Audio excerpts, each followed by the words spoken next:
Supreme court में पंजाब और खैबर पख्तूनख्वा में इंतखाबात मुलतवी करने का केस, एमरजेंसी लगाकर ही इलेक्शन मुलतवी किए जा सकते हैं। चीफ जस्टिस ने इंतखाबात के लिए तनख्वाहों में कटौती की तजवीज़ दे दी।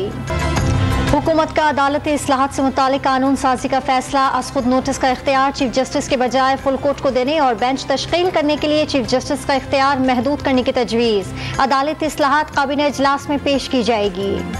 वज़ीर-ए-आज़म का आइन, कानून और अदलिया को ना मानने वाले से बात ना करने का ऐलान। इंतखाबात से मुतालिक सुप्रीम कोर्ट के जजेस के फैसले के बाद कानून साजी ना हुई तो मोर्ख मुआफ नहीं करेगा। वज़ीर-ए-आज़म का कौमी असम्बली में खिताब। खानेवाल में आटा पॉइंट्स पर बदनज़मी, मुश्किल शहरियों ने नेशनल हाईवे ब्लॉक कर दी, गाड़ियों की तवील कतारें लग गईं। मुजाहिरीन का सिफारिशी लोगों में आटे की तकसीम का इल्ज़ाम।